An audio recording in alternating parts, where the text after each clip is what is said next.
Vamos lá, então.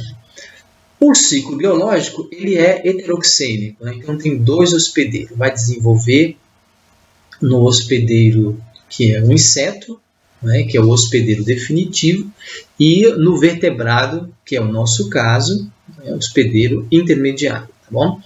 Então, as formas sexuadas são encontradas no mosquito, que nós vimos, microgameta e macrogameta. Então, eles se encontram, formam o zigoto. O zigoto evolui para o cineto, conforme vimos. Então, a reprodução sexuada ocorre aí.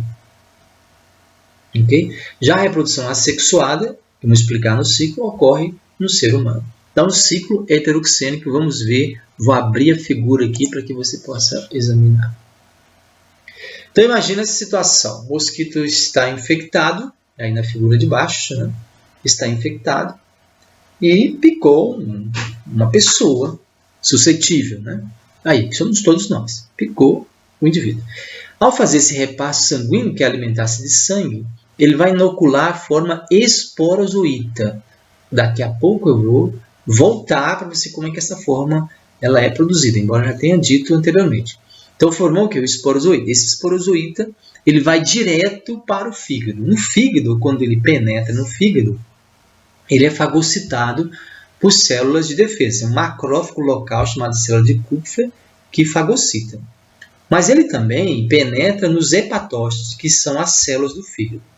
Dentro dessa célula, ele vai gerar uma esquizogonia, chamada esquizogonia tecidual, ou esquizogonia pré-eritrocítica, ou esquizogonia exoeritrocítica. Né? Esses nomes são todos aí. Faz só tecidual mesmo, tá bom, né? Que acontece no fígado, tá bom? E aí, nesse processo de reprodução assexuada, vai originar a forma chamada merozoíta. Então, a forma merozoíta, ela vai sair do fígado, não retorna para o fígado, porque ela só infecta hemácias, então ela vai para o sangue e vai infectar as hemácias. Daí, esse protozoário encontrado no sangue, na hemosporida, né? Hemospororida, né? Lembra disso, né? Então, exatamente onde o protozoário vai realizar o seu ciclo. Então, ele realiza nas hemácias, ele se fixa na hemácia, tem todo o mecanismo bioquímico molecular disso, não dá para a gente explicar isso aqui, nem você pode ler sobre o assunto. É complexo, não é objetivo nosso também esclarecer todas essas diferenças moleculares, nossa parasitologia aqui é básica, não dá para esclarecer o que está ocorrendo, mas naturalmente a hemácia tem receptores na sua membrana que permite a fixação do protozoário e o protozoário, usando a sua estrutura do complexo apical, vai penetrar na hemácia, formar um vacúolo, né? Tá certo? Uma estrutura no interior da hemácia. Dentro desse vacúolo vai ocorrer uma reprodução assexuada, esquizogonia ou merogonia. O termo também pode ser usado porque libera merozoíto, né? Então, o ciclo assexuado começa aí. Então, ele vai sair da forma trofozoíto jovem, em forma em anel, observe. Depois, trofozoíto um pouco mais maduro, mais evoluído, né? Um citoplasma maior. E depois ele evolui para uma forma esquizonte, onde já ocorreu a esquizogonia, certo? Onde já temos os núcleos produzidos e o citoplasma único.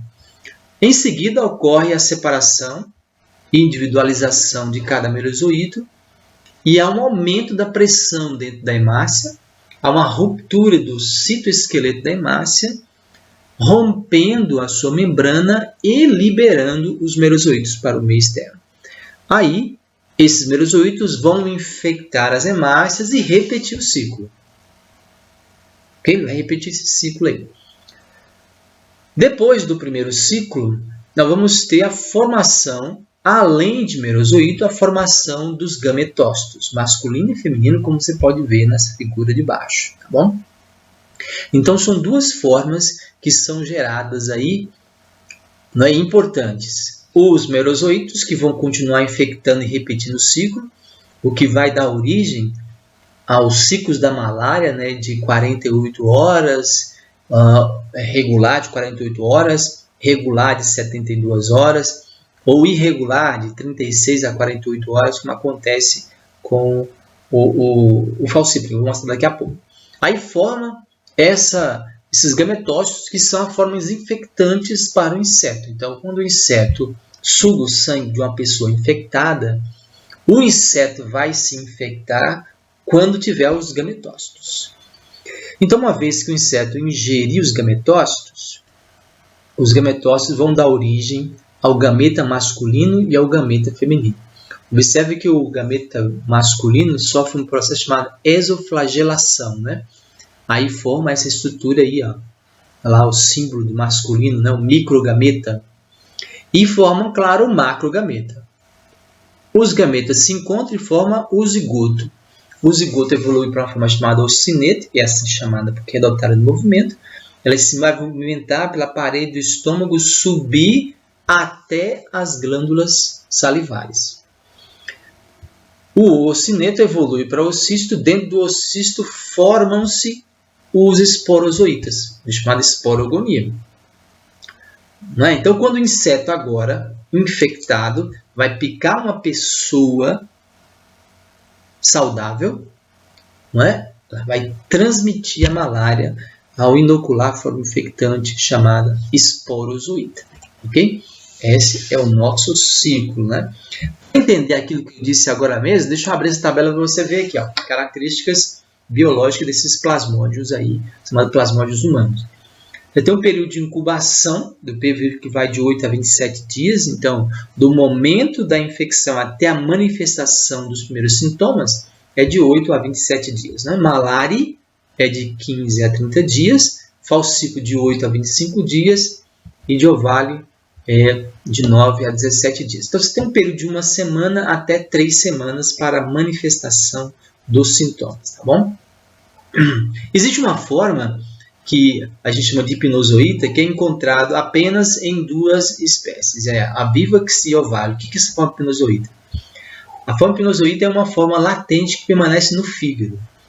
Então, o indivíduo, por exemplo, sai da região laríngea, foi aparentemente curado, não tem sintomas nenhum, ficou meses longe dessa região, foi para um país onde não tem malária e, de repente, ele tem uma manifestação de malária. Como explicar isso?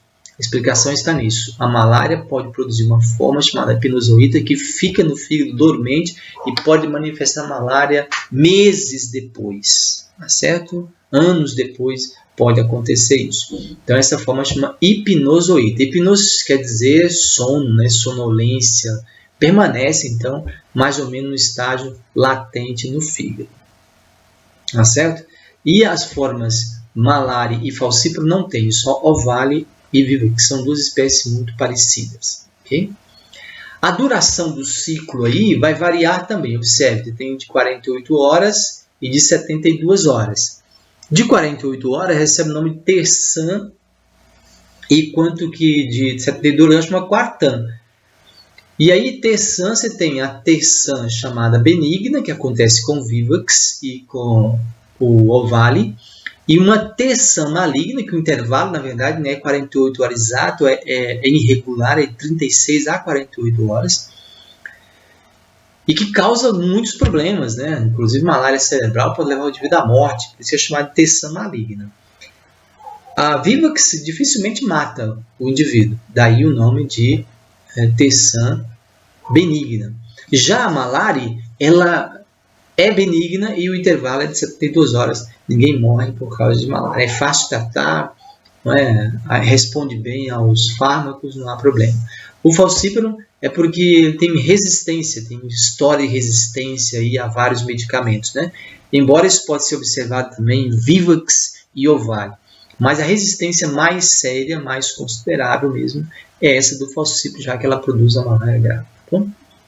E aí tem o número de merozoídeos também, que pode variar. Observe que o maior número é de falcíparo. A parasitemia é outro aspecto importante, que é quando rompe a hemácia, libera uma grande quantidade. Observe que na malária grave, falcíparo, né, é de 50 mil a 500 mil, e a máxima chegando a 2 milhões e 500 mil. Então a gente entende por que falcíparo é uma doença chamada de malária grave. Ok? Muito bem. Então, continuando o nosso assunto aqui, nós já falamos da epidemiologia, falamos do protozoário e falamos do ciclo biológico. Vamos considerar aqui um pouquinho mais, né, sobre a doença. Tá bom? Vou falar sobre a doença nos próximos minutos.